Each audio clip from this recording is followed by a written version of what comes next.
भारत ने बहुत बड़े अजीबोगरीब किस्म के हथियार जो हैं गुज़िश्ता एक साल के अंदर खरीदे हैं। सर, लड़ाई के इम्कानात हैं? हमारा जो हमें मुकाबला है वो हमारा एक नरेंद्र मोदी जैसे आदमी के साथ है। अखंड भारत या जो बड़ा भारत था उसको लेके आगे चलना चाहता है। मोदी उसमें वो कोई भी एडवेंचर कर सकते हैं।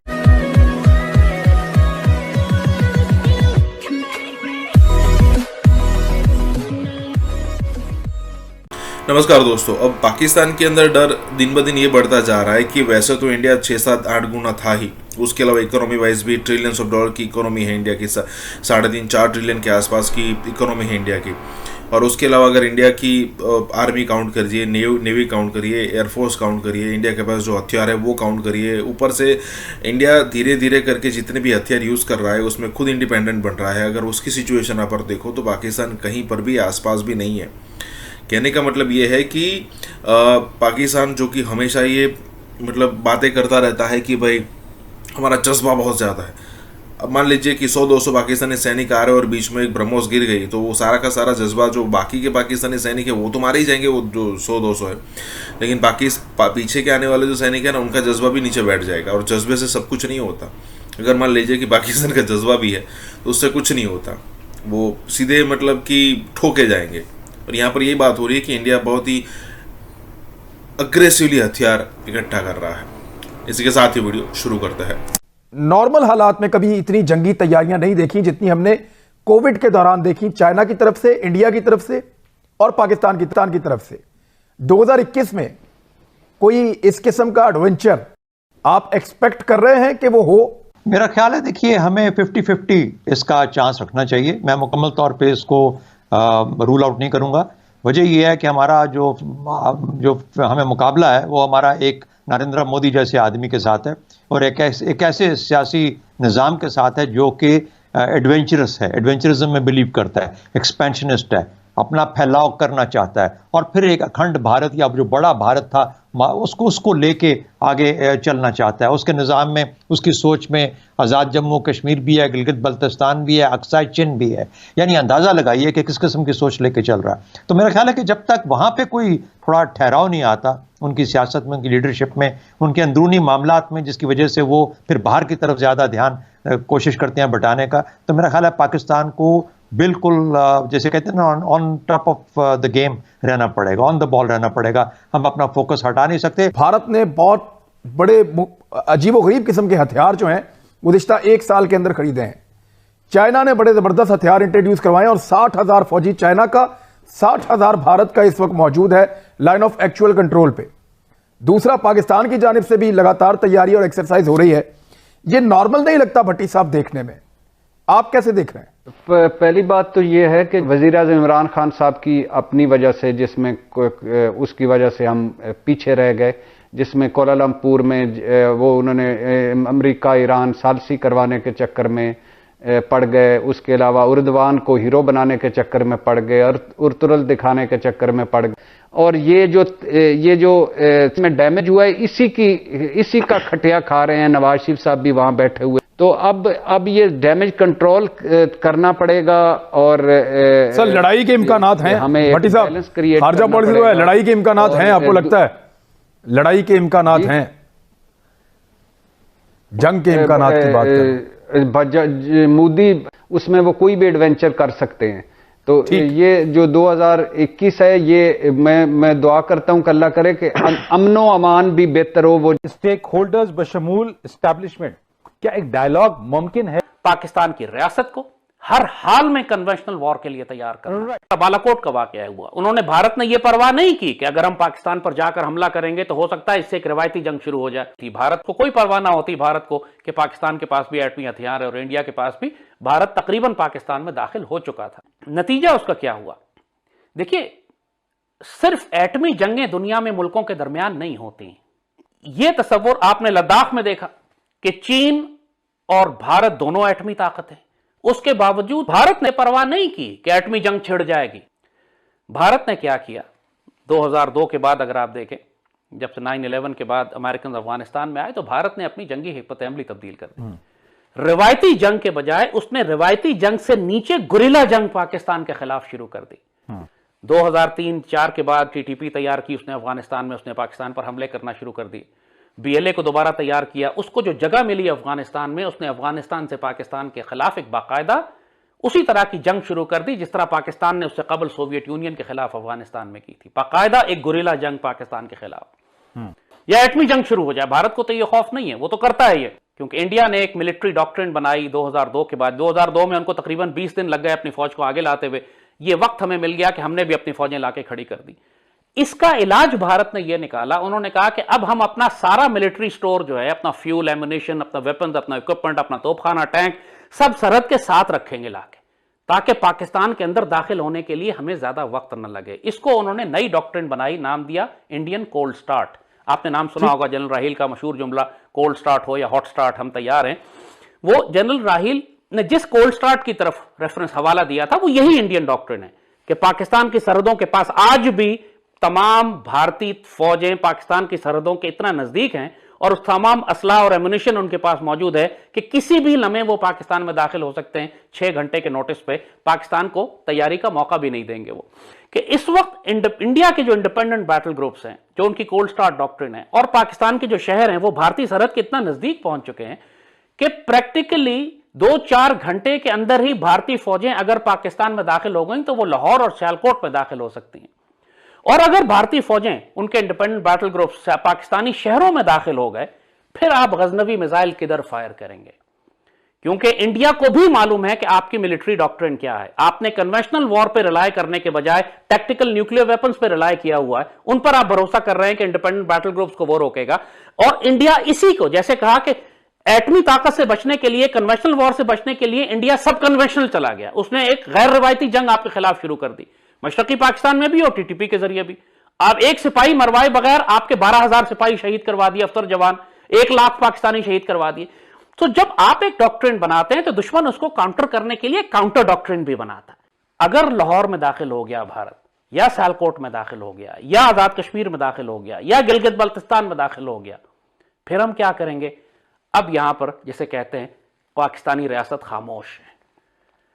सो यही वजह है कि इस वक्त मैं अलार्म रेज कर रहा हूं। मैं पाकिस्तान की रियासत के तमाम इदारों से, मुसल्लह अफवाज से भी, पाकिस्तान की हुकूमत से भी, पाकिस्तान की थिंक टैंक्स से भी, मीडिया से भी, पॉलिसी मेकर्स से भी एक बात मैं कह रहा हूं कि इस पर डिबेट करें। यह एक पाकिस्तान की रियासत की पॉलिसी फेलियर है, हमारा एक गलती है, एक इज्तिमाई गलती है हमारी, एक कलेक्टिव फेलियर है कि हमने अभी तक अपनी कौम और अपनी रियासत को एक कन्वेंशनल वॉर के लिए तैयार नहीं किया हुआ। भारत एक खौफनाक हद तक रिवायती जंग की तैयारी कर रहा है। Aircraft carrier, nuclear submarine, Rafale aircraft, missile, radar, satellites, पूरी दुनिया से वो कई $100 अरब की खरीदारी अगले चंद सालों में करना चाहता है। और मजीद शॉर्ट टर्म में सिर्फ इस साल के लिए 20, 30, 40 अरब डॉलर के वेपन्स और इक्विपमेंट वो खरीद रहा है। ये सिर्फ एटमी जंग के लिए नहीं खरीद रहा, वो एक कन्वेंशनल वॉर के लिए ले रहा है। वो ये इस किस्म की रिस्पॉन्स स्ट्रैटेजी बिल्ड करना चाहते हैं कि पाकिस्तान की रियासत इनकैपेसिटेट हो जाए कि ये एक स्ट्रेटेजिक वेपन्स लॉन्च करने का फैसला ही ना कर सके। रियासत को जिस तरह मशरकी पाकिस्तान में उन्होंने फौज को इतना फंसा दिया कि पाक फौज मजाहमत ही नहीं कर सकी भारत की, तमाम तर मजाहमत के बावजूद स्ट्रैटेजी उन्होंने इस तरह की बनाई कि 8-9 महीने पूरी 8-9-10 हजार पाकिस्तानी फौजियों को उन्होंने पूरे मशरकी पाकिस्तान में बिखेर दिया कि जब भारत ने बाहर से हमला किया तो वो फौज उसको रोकने के काबिल नहीं थी। यही रिस्पॉन्स स्ट्रैटेजी, यही अटैक स्ट्रैटेजी अब इंडिया बिल्ड कर रहा है कि वो पाकिस्तान को न्यूक्लियर थ्रेशोल्ड तक जाने नहीं देगा, पाकिस्तान के शहरों में इतनी तबाही मचा देगा या दाखिल हो जाएगा तो फिर आप टैक्टिकल या स्ट्रेटेजिक न्यूक्लियर वेपन किसके खिलाफ इस्तेमाल करेंगे। और पूरा पाकिस्तान जानता है, हमें 1 लाख पाकिस्तानी शहीद हो चुके हैं। पाकिस्तान आर्मी के GHQ में पाकिस्तानी ऑफिसर्स यूनिफॉर्म पहन के नहीं जा सकते थे क्योंकि GHQ के गेट के ऊपर हमले हो रहे थे, दहशतगर्द छुपे हुए थे। Lieutenant general Mushtaq Baig GHQ के गेट पर शहीद हुए थे, उनकी गाड़ी।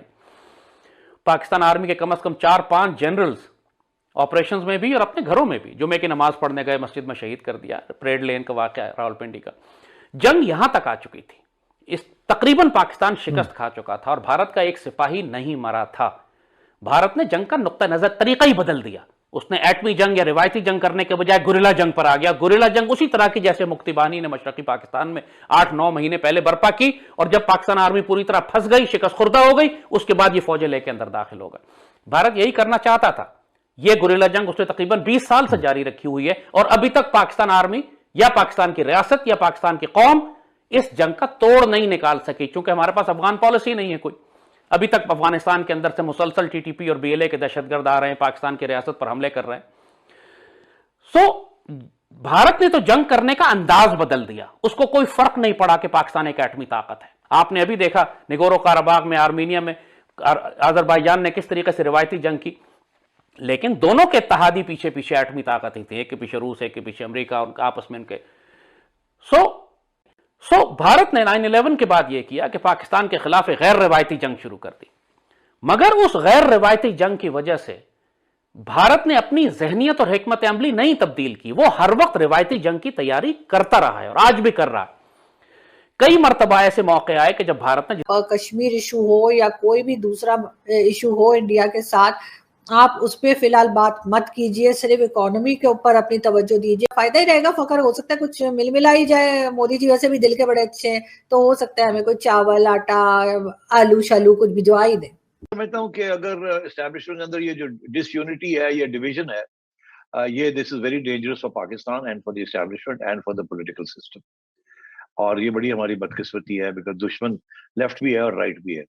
और अगर मुल्क के अंदर दुश्मन नजर आने शुरू हो गए तो फिर हम कहाँ जाएंगे? यहाँ पे भी पड़े उसके पैसे, तो इंडिया हेल्प करेगा। इंडिया ने अरबों डॉलर दिए हैं श्रीलंका को, इंडिया ने ऑयल, वीट, ये सब इंडिया भेजता रहता है।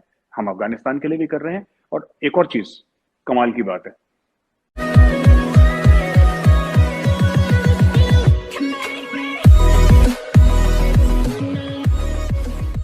नमस्कार दोस्तों, कई दिनों पहले, कुछ महीनों पहले मैंने मेजर गौरव आर्या को सुना था और वहाँ पर उन्होंने कहा था कि पाकिस्तान को आइडियली क्या करना चाहिए।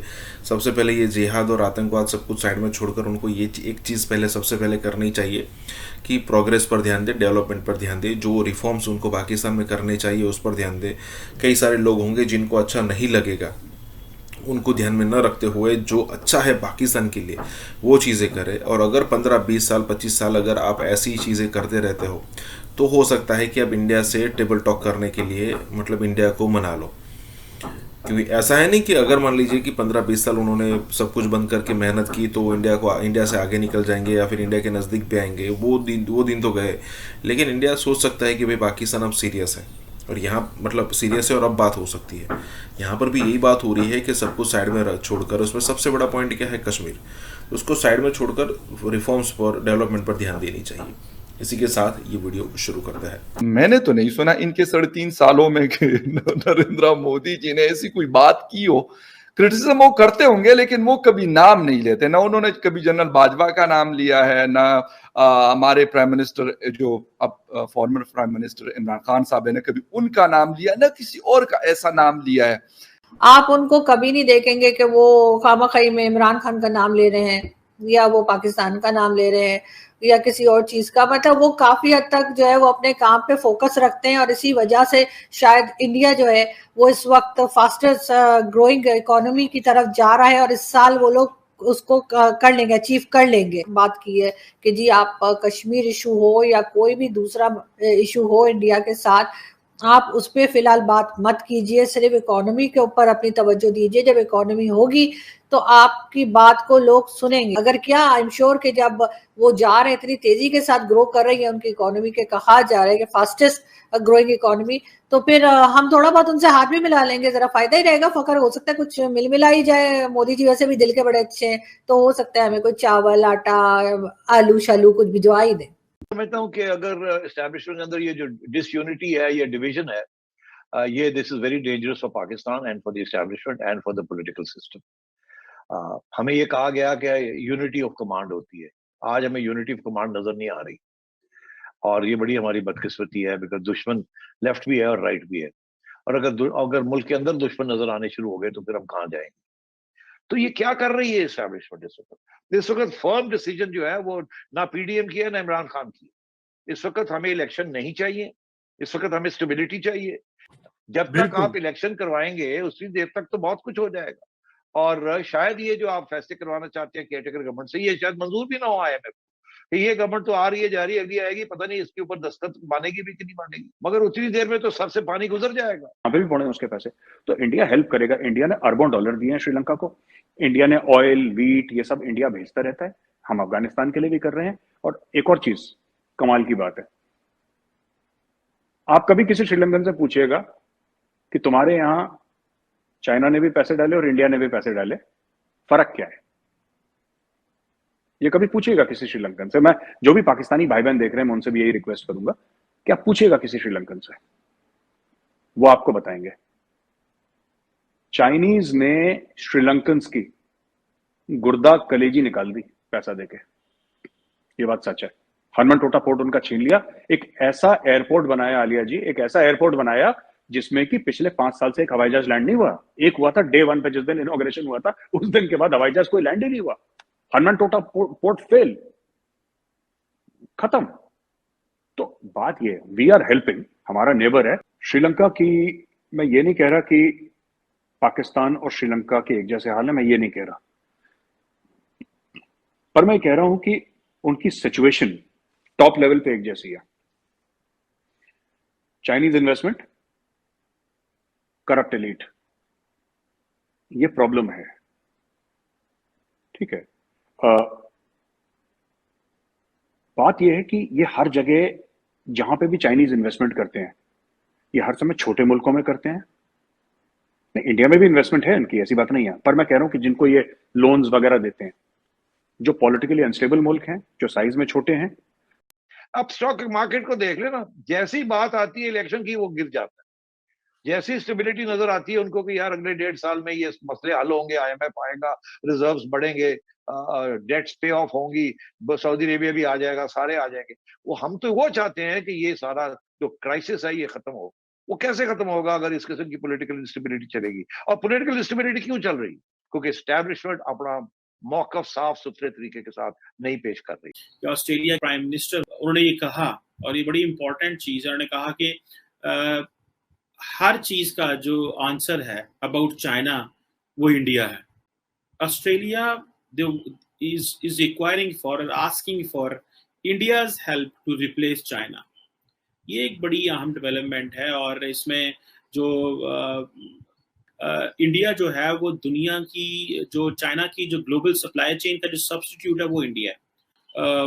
स्कॉट मॉरिसन हो या सुगा साहब हो, जो इस वक्त जापान के इस वक्त के वजीर आजम हैं, और जो अमेरिकन हैं, they are all relying on India. क्यों इंडिया में इतनी इन्वेस्टमेंट लाइनें लगी हुई हैं, हमारे यहाँ क्यों नहीं आ रही? हम अपना माहौल ऐसा बनाएं बिजनेस का। हमारे अपने बिजनेसमैन जो पाकिस्तानी बाहर रहते हैं, या हमारे अपने बिजनेसमैन, उनको तो वैसे बंदे को तो आप नोटिस भेज।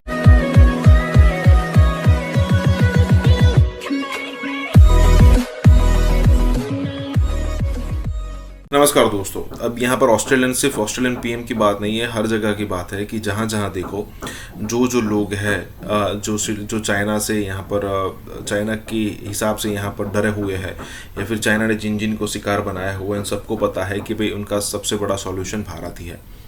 देखिए, श्रीलंका को उसने जो है वो फंसाया पहले पैसा देकर, फिर हम्बनटोटा जो पोर्ट है उसको बचा लिया 99 ईयर्स के लिए। फिर जब इसके बाद श्रीलंका डिफॉल्ट हुआ, तब अगर आप देखो तो सिचुएशन ये हो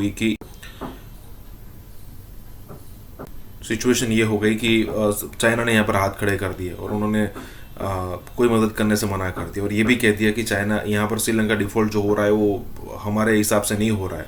हमारे हिसाब से मतलब हमने जो डील की थी वो तो सब कुछ ठीक है, श्रीलंका के अच्छे के लिए थी, वो चला गया। उसके बाद इंडिया ने यहाँ पर 3 से 4 बिलियन डॉलर की मदद करके श्रीलंका को ऊपर लाने की ट्राई की है। तो मतलब कहने का मतलब है कि चाइना की जो ये दादागिरी है उसका सिर्फ और सिर्फ जवाब इंडिया है। इसी के साथ ही वीडियो शुरू करते हैं। मालाबा नेवल एक्सरसाइजेस हैं, ये हो रही हैं 26 अगस्त से लेके 29 जो है वो ऑन द कोस्ट ऑफ गॉम जो है उसके ऊपर, और जिसमें ऑब्वियसली जो क्वाड कंट्रीज हैं, जिसमें इंडिया, US, ऑस्ट्रेलिया और जापान जो है वो पार्टिसिपेट कर रहे हैं। That is known as 25th edition of the Malabar exercises. और इसमें यह है कि जो ऑस्ट्रेलिया है उसके बारे में ये कहा जा रहा है कि Australia is requiring for or asking for India's help to replace China। ये एक बड़ी अहम डेवलपमेंट है, और इसमें जो एक चाइना का ऑल्टरनेट चाहता है, तो क्या India has that potential and capability? क्योंकि इस वक्त अगर देखें जो चाइना और ऑस्ट्रेलिया का जो एक समझ लें कि जो टू वे ट्रेडिंग पार्टनर है चाइना और ऑस्ट्रेलिया, दैट इज अमाउंट वो कोई तकरीबन दैट इज 250 बिलियन डॉलर के करीब ये है, 250 बिलियन डॉलर के करीब है, जो कि बाय द वे 2020 में ये जो बायलैटरल जो ट्रेडिंग है ये कम हुई है, 3% कम हुई है। ये इसमें ये एक बड़ी इंपॉर्टेंट चीज है। उसके साथ साथ अगर देखा जाए तो जो इंडिया और जो ऑस्ट्रेलिया के जो पार्टनरशिप है, जो टू वे ट्रेडिंग पार्टनरशिप है, that is about around 25 billion dollar के करीब है, जो कि that is not a very big number obviously, लेकिन इन दैट सिचुएशन बेसिकली जो ऑस्ट्रेलियंस हैं दे वांटेड कि हमारे जो ताल्लुकात हैं इंडिया के साथ अच्छे हों। अगर आपको याद हो कि ऑस्ट्रेलिया के एक प्राइम मिनिस्टर हुआ करते थे टोनी एबट, और उन्होंने एक बेसिकली फ्री ट्रेड को कॉन्सेप्ट भी इंडिया के साथ जो था वो किया था, बात की थी। और अब जो टोनी एबट थे वो चाहते थे, उन्होंने ये कहा, और ये बड़ी इंपॉर्टेंट चीज़ है, उन्होंने कहा कि हर चीज़ का जो आंसर है अबाउट चाइना वो इंडिया है। These were very big words of the former Australian, ज़ाहिर बात है स्कॉट मॉरिसन है जो ऑस्ट्रेलिया के प्राइम मिनिस्टर हैं, लेकिन वो कहा करते थे कि जो चाइना के बारे में हर क्वेश्चन का जो जवाब है वो इंडिया है। जिस तरह वो बात है ना कि जी जो ट्रेड है वो भी that is about economics, politics, की सारी चीज़ें जो हैं दे गो साइड बाय साइड। सो उन्होंने ये कहा कि जो टोनी एबट जो थे उन्होंने ये कहा बैक इन 2014 जब ये नरेंद्र मोदी तब इंडिया के प्राइम मिनिस्टर थे, उन्होंने कहा कि India obviously that accounts for a democracy, और इंडिया के अंदर जो स्टील और फार्मास्यूटिकल हैं उसमें ऑलमोस्ट दुनिया पे नंबर 2 पे है इंडिया, और इनकी अपनी सिलिकॉन वैली है। सो वो ये जो इंडिया चाइना जो सॉरी ऑस्ट्रेलिया के प्राइम मिनिस्टर टोनी एबट जो थे वो कहा करते थे, और उन्होंने ये कहा कि जो इंडिया जो है वो दुनिया की जो चाइना की जो ग्लोबल सप्लाई चेन का जो सब्स्टिट्यूट है वो इंडिया है। स्कॉट मॉरिसन हो या सुगा साहब हो जो इस वक्त जापान के इस वक्त के वजीर आजम हैं, और जो अमेरिकन हैं, they are all relying on India. India up to 1990 वो उसके यहाँ फॉरेन इन्वेस्टमेंट नहीं आ रही थी। उन्होंने डॉक्टर महबूब हक मेरे बड़े करीबी दोस्त थे, और मनमोहन सिंह उस वक्त फाइनेंस मिनिस्टर थे। इंडिया ने क्या किया? इंडिया ने फॉरेन इन्वेस्टमेंट इंडिया ने क्या किया? इंडिया हम उस वक्त बेहतर जा रहे थे, पाकिस्तान ग्रो कर रहा था। हम इंडिया ने बाहर के मुल्कों की इन्वेस्टमेंट को उन्होंने इनवाइट किया, और सबसे ज़्यादा अट्रैक्शन दी। जो हल ये है, जब तक आपकी प्रोडक्शन नहीं बढ़ेगी, देखिए महंगाई ख़त्म नहीं हो सकती जब तक आपकी प्रोडक्शन, और प्रोडक्शन इस वक्त आपने इतना मैसिव डिवैल्यू कर दिया।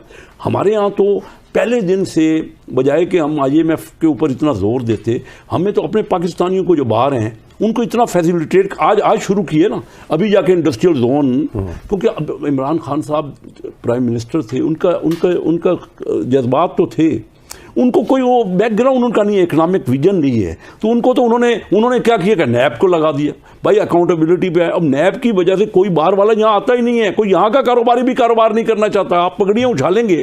तो अब सबसे ज़्यादा जब तक हमारी प्रोडक्शन नहीं बढ़ेगी, वो कैसे बढ़ेगी कि हम फैसिलिटेट करें बाहर की इन्वेस्टमेंट को। क्यों इंडिया में इतनी इन्वेस्टमेंट लाइनें लगी हुई हैं, हमारे यहाँ क्यों नहीं आ रही? हम अपना माहौल ऐसा बनाएं बिजनेस का, हमारे अपने बिजनेसमैन जो पाकिस्तानी बाहर रहते हैं या हमारे अपने बिजनेसमैन, उनको तो बंदे को तो आप नोटिस भेज रहे हैं, हर बंदा परेशान है, उसको महीने में 10 नोटिस आते, हर किसी को पकड़ जकड़ लगाई। दुनिया में कोई ताकत ऐसी नहीं है जो उनके अज़ाइम को रोके, उनको चेक करे या उनकी मुखालफत करे या उनके ऊपर किसी किस्म का कोई मुआशी या सियासी दबाव डाले। और हमारी लीडरशिप भी पांव उनके ठंडे हैं, वो कोई फैसला करने से कासिर हैं और वो दुनिया की तरफ देख रहे हैं। हिंदुस्तान ने जब भी करना है कुछ ऐसा वो कर गुजरते हैं।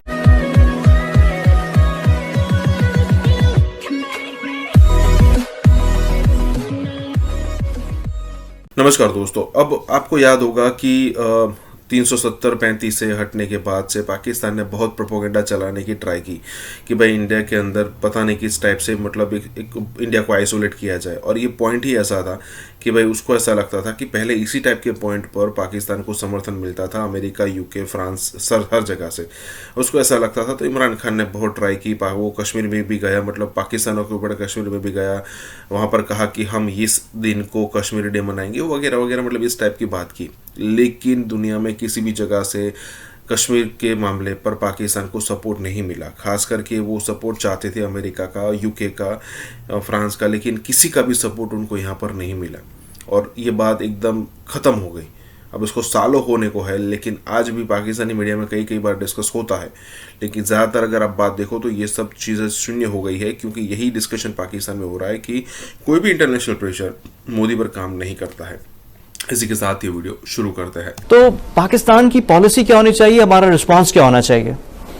देखिए जी, ये तो आपने बहुत बड़ा सवाल कर दिया। देखना ये है, पहले हिंदुस्तान के रवैये को अगर आप देखें तो हिंदुस्तान सिर्फ इल्जाम लगाने के लिए नहीं, वो पंचिंग बैग पाकिस्तान को बनाता है एक कवर अप के लिए, लेकिन वो अपना एक स्ट्रेटजी, एक मकसद, एक ऑब्जेक्टिव लेकर चलते हैं। उनकी तमाम लीडरशिप ने हमेशा ऐसे ही किया है कि वो एक ऑब्जेक्टिव लेकर चलते हैं और उसको वो हतमी अंजाम तक लेकर जाते हैं। इस रीजन में बिलखुसूस और दुनिया में बिलअमूम सियासी तौर पर उनके मकासद को रोकने के लिए दुनिया में कोई ताकत ऐसी नहीं है जो उनके अज़ाइम को रोके, उनको चेक करे या उनकी मुखालफत करे या उनके ऊपर किसी किस्म का कोई मुआशी या सियासी दबाव डालें।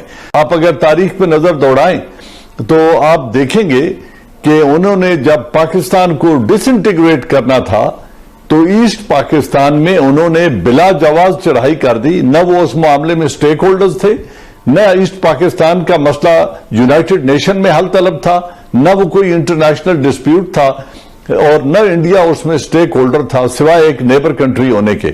लेकिन उन्होंने उस मौके को नहीं जाने दिया और इंदिरा गांधी ने उस वक्त आर्म फोर्सेस को भेजकर पाकिस्तान को दोलख्त कर दिया।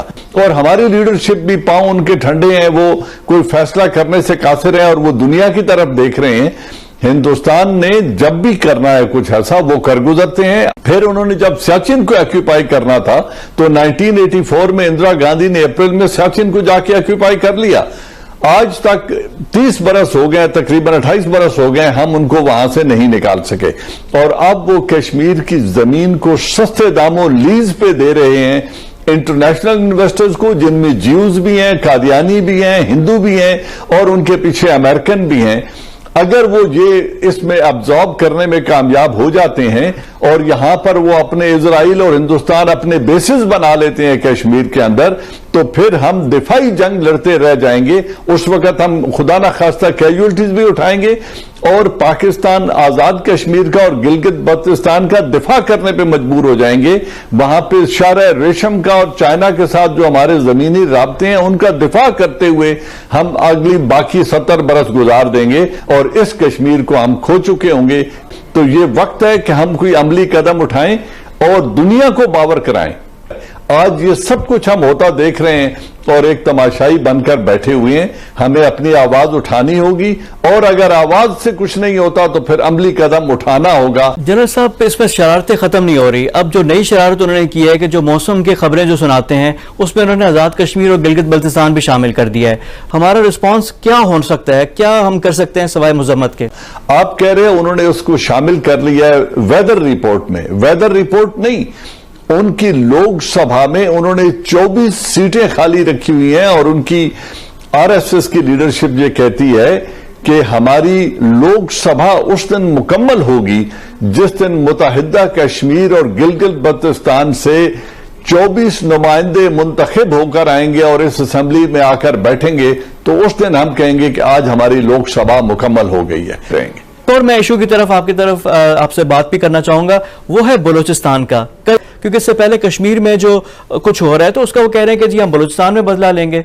तो पाकिस्तान कहां कहां डिफेंस करेगा, कहां कहां हम लोग ये देखते रहेंगे? जो नरेंद्र मोदी ने स्पीच की थी, आप रिटायर्ड मेजर को छोड़ें, खुद नरेंद्र मोदी ने कहा था कि गिलगित बल्तिस्तान और बलूचिस्तान से लोग मेरे साथ राब्ते में हैं और वो हमें कह रहे हैं कि हमारी मदद करो। तो अगर उनका वजीर आजम भी गिलगित बल्तिस्तान और आजाद कश्मीर और बलूचिस्तान में राब्ते में है तो Ajit Doval is paid for this thing. उसका तो काम ही ये है। वो तो बड़ा अलल ऐलान कह चुका है कि हम पाकिस्तान के ऊपर हमला आवर होंगे, हम इसको 2 लाख करेंगे। उनके मिनिस्टर्स का यह कहना है कि पहले पाकिस्तान के 2 टुकड़े किए, आप 4 टुकड़ा करेंगे। तो अगर उनके ये अज़ाइम उनकी हुकूमत के हैं, उनकी लीडरशिप के हैं, उसको बिला रोक टोक वो बरमला कहते हैं टेलीविजन पे आके, तो हमें किस एविडेंस का इंतजार है या हम क्या कर रहे हैं? हम क्यों इस बात से हिचकिचाते हैं? लेकिन एक कुव्वत ईमानी चाहिए इस फैसले के लिए, और कलमा हक के लिए जुर्रत पैदा करनी पड़ेगी मुस्लिम उम्मा को, और लीड रोल पाकिस्तान ने लेना है, क्योंकि हम स्टेक होल्डर्स हैं इसमें। बहुत शुक्रिया आपका एजाज अवान साहब।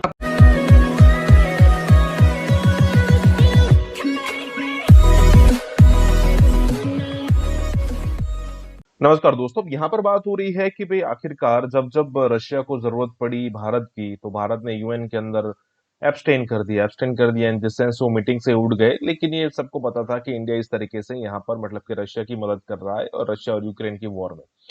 लेकिन इसके अलावा यहाँ पर बात यह भी हो रही है कि जो पिछले दिनों रशिया और पाकिस्तान के बीच में एक पाइपलाइन लाने की ट्राई हो रही थी, या फिर कहे कि पाइपलाइन क्रिएट करने की बात हो रही थी, और रशिया उसमें इंटरेस्टेड था।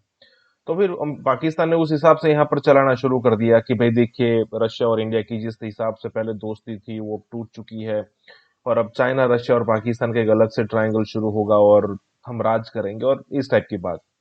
लेकिन कुछ ही दिनों में यहाँ पर पता चल गया पाकिस्तान को कि भाई जिस हिसाब से हम कैलकुलेशन कर रहे हैं उस हिसाब से सब कुछ होने वाला है नहीं। और चाइना भी पाकिस्तान को इसीलिए भाव दे रहा है क्योंकि चाइना चाहता है कि इंडिया जो है वो पाकिस्तान के साथ एंगेज रहे और हमारे बीच में ना आए। लेकिन ऐसा होता हुआ दिख नहीं रहा है। इंडिया ने तो कब का पाकिस्तान को साइडलाइन कर दिया है और कुछ ही सालों में चाइना भी साइडलाइन हो जाएगा। यही बात हो रही है। इसी के साथ ही वीडियो शुरू करता है।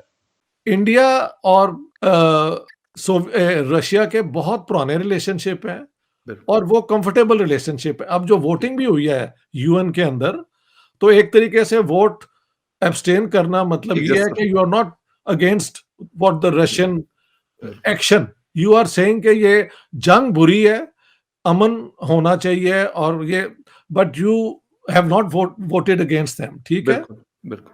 तो अगर वो ये पाइपलाइन यहां लाएंगे तो क्या पाकिस्तान में आके वो रोक देंगे? सबसे बड़ी मार्केट तो उनकी इंडिया की होगी इस गैस पाइपलाइन के अंदर। बिल्कुल। और पाकिस्तान तक ला के दे विल इंसिस्ट कि we will go on to India. Would Pakistan refuse that? तो there will be no pipeline then. तो पाकिस्तान में ये गलतफहमी है कि अब रूस और इंडिया के रिलेशंस तो बुरे हो गए हैं, तो चाइना, पाकिस्तान और रशिया का कोई एक अलायंस बन रहा है। I think this is delusional. मुझे इसकी कोई बुनियाद नजर नहीं आती। रशिया के खिलाफ फ्रंट लाइन स्टेट बन के जो अफगान जिहाद करवाया है, उन्हें रशियंस को याद नहीं कि पाकिस्तान का कैरेक्टर क्या है। Pakistan changes sides. Once upon a time Pakistan was the closest US ally. अब हम कहते हैं कि चाइना के साथ हमारे रिलेशनशिप पहाड़ों से ऊंचे, समुद्रों से ज्यादा डीप, शहद से ज्यादा मीठे। हाँ, और क्या do you think the Russians are stupid? I don't think so. No sir, no. होता क्या है कि Putin needed somebody to visit at a time when he was launching a war. उन्होंने पाकिस्तान को इस्तेमाल कर लिया, ये मैं कह सकता हूँ। पाकिस्तान को कोई फायदा नहीं हुआ। एग्जैक्टली सर, क्योंकि अभी तक जो आप बात करें बिल्कुल ऐसे ही है। पाकिस्तान के मतलब लीडिंग न्यूज़पेपर, जो इंग्लिश न्यूज़पेपर डॉन ने फ्रंट पे स्टोरी की थी विजिट के बाद, तो उन्होंने कहा था कि नो एमओयू, नो एग्रीमेंट, कुछ भी ऐसा नहीं हुआ। जो लोग हमारे दोस्त कुछ गए हुए थे मीडिया की तरफ से, उनसे भी बात हुई तो उन्होंने कहा कुछ भी नहीं हुआ। मुलाकात हुई है व्लादिमीर पुतिन साहब के साथ, इसके अलावा कोई ऐसी चीज नहीं हुई जो आपको ऑन ग्राउंड नजर आती। सर, इवन पाइपलाइन की भी कोई ऐसी सच बात नहीं हुई कि मतलब जो पाइपलाइन है वो तो पता नहीं कब होगी, कैसे होगी। हिंदुस्तान क्योंकि सबसे बड़ा स्टेक होल्डर है, तो मेरे ख्याल हिंदुस्तान अगर चाहेगा और रशिया फिर चाहेगा तो फिर शायद पाकिस्तान को भी उससे थोड़ा बहुत फायदा हो जाएगा। सर, ये वाली चीज जो हम ये पाकिस्तानी हमारे समझते हैं कि हिंदुस्तान के साथ उनके ताल्लुकात खराब हो गए। अभी दिसंबर में पुतिन ने एक रोजा दौरा किया था जब S-400 हवाले किया गया था हिंदुस्तान के। बिल्कुल तो खराब तो नहीं हुए उन्होंने, तो बल्कि अमेरिका के साथ भी ताल्लुकात बेहतर कर लिए और रशिया के साथ उनके पहले थे। ये उनकी नॉन अलाइंड मूवमेंट एक कंसिस्टेंट पॉलिसी है कि हम इंडिया के बेस्ट इंटरेस्ट में एक्ट करेंगे।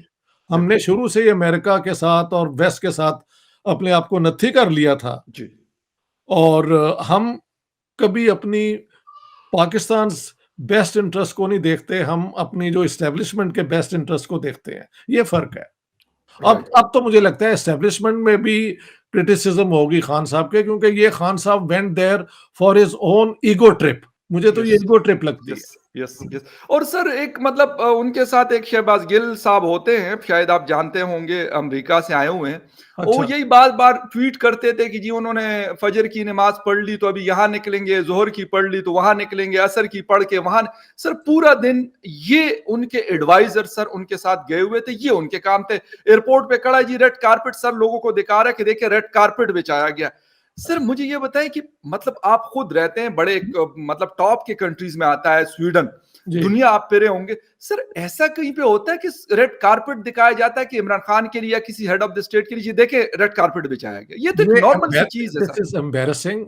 I think every visiting head of government, head of state को प्रोटोकॉल के मुताबिक दिया जाता है जी। उन्होंने कोई इनके लिए ज्यादा खेचल नहीं की। बिल्कुल। अगर वो ना करते तो फिर बदतमीजी हो जाती, लेकिन आफ्टर ऑल गेस्ट तो है ना। जी बिल्कुल। लेकिन वहां पे इन्होंने किया क्या है, एक तो 5 वक्त की नमाजें पढ़ी हैं, फिर वहां की जो मस्जिद के जाके मुफ्ती को मिल ली है, और इस्लामोफोबिया की जो इनकी फिक्सेशन है ना, ऑब्सेशन है, उस पर कोई बात पुतिन से की है। हालांकि पुतिन ने चेचनिया के अंदर मिलिट्री एक्शन किया, सीरिया के अंदर किया, और जिसके विक्टिम बेतहाशा हजारों मुसलमान हुए हैं। बिल्कुल। पुतिन ने ये एक्शन करने से पहले, Putin is no longer a communist but he is a Russian nationalist. Right. और रशियन नेशनलिस्ट का मतलब है कि ऑर्थोडॉक्स चर्च की blessing, he went there at a very wrong time. और देखें उसकी एकदम इंडिकेशन भी तो आ गई है ना, 55 मिलियन यूएस डॉलर्स की पेनल्टी लग गई है पाकिस्तान नेशनल बैंक को। इससे ज्यादा अमेरिका से डिसअप्रूवल जो है और क्या हो सकती है? तो आपने नेट प्राइस अच्छा। तो उनकी एक स्टेटमेंट आ गई थी नेट प्राइस की, और वो मीडिया टॉक कर रहे थे, वो कह रहे थे हाँ बिल्कुल पाकिस्तान के साथ हमारी दोस्ती थी, है और शायद रहेगी, बट ये वाली चीज मतलब रशिया के हवाले से उन्होंने कहा और फिर यूक्रेन के हवाले से कहा कि हमने कहा है कि जिम्मेदाराना स्टेट का किरदार अदा करना चाहिए पाकिस्तान को भी। तो ये नेट प्राइस ने मतलब एक बड़ा क्लियर मैसेज दे दिया, और वो अपनी तरफ से तो दे नहीं रहे थे, यकीनन जो बाइडेन इंतजामिया की तरफ से था। सर यहाँ पे आखिर में सिर्फ चाइना का पूछूंगा, इस वक्त चाइना का रोल यूक्रेन के हवाले से भी, पाकिस्तान और हिंदुस्तान के हवाले से क्या नजर आ रहा है आपको? देखिए चाइना का अपना कॉन्फ्लिक्ट जो है यूनाइटेड स्टेट्स से वो डेवलप हो रहा है। एक तो ताइवान का इशू है जी, हाँ जी, और फिर ये क्वाड जो बना है उसके तो चाइना की अब कोशिश है कि रूस के साथ मिलकर ये दो पावर जब एक हो जाती हैं तो एक बैलेंस ऑफ पावर में कहीं ना कहीं एक बैलेंस तो आ ही जाता है ना। इतनी बड़ी दो स्टेट्स जो हैं उसके अंदर पाकिस्तान जो है वो एक साइड किक का रोल अगर प्ले करे तो what is wrong with that? China ने पाकिस्तान को, कुछ लोग कहते हैं इनकरेज भी ये विजिट के अंदर किया है, because China doesn't maybe trust Pakistan and they want Pakistan to be committed on their side. ये भी हो सकता है राइट, कि दे वांट के पाकिस्तान जो कभी इधर होता है कभी उधर होता है, हाँ जी, इसको पक्का कर लिया जाए अपनी साइड पे, और पाकिस्तान को फिर अपने इंटरेस्ट के अंदर, जैसे वो इंडिया को कन्फ्रंट करना चाहते हैं, उनकी एक लॉन्ग रेंज पॉलिसी तो है, उसके लिए इस्तेमाल करें। राइट राइट राइट, ठीक है सर। और सर एक छोटा सा आखिर में खत्म करूंगा क्योंकि आखिरी सवाल मैंने आपसे कहा था क्या किया, लेकिन सर जिस तरीके से यूक्रेन के ऊपर रशिया ने हमला किया, कल को चाइना के पास भी एक लाइसेंस आ जाएगा, चाइना कहेगा यहाँ रशिया को किसी ने क्या बिगाड़ लिया, क्या हमारा बिगाड़ लेगा, तो सर इज इट पॉसिबल कि वो ताइवान को इस तरह का कोई थ्रेट कर सकते हैं? मेरे ख्याल से नहीं, ओके, क्योंकि वजह यह है कि अमेरिका को भी तो अपनी प्रूव करनी है ना credential, we are the super power number 1 of the world. एक एक्ट तो उन्होंने शायद वो क्या कहते हैं हजम कर लिया है, वो भी ये सोच के कि यूरोप के अंदर वो इस चीज को कंटेन कर लेंगे किसी ना किसी तरीके से। राइट, अगर वहां पे चाइना इतनी ब्लेटेंटली जाके तो अटैक करता है या इन्वेड करता है और अमेरिका वहां पे भी चुप रहता है, then America is defeated, it's no longer super power one. I don't think the Americans would let that happen. Okay okay, मेरी अपनी मतलब असेसमेंट है. नहीं बिल्कुल सर, बिल्कुल आपकी नजर रहती है और इसीलिए आपका पॉइंट ऑफ व्यू जानना चाह रहा था, क्योंकि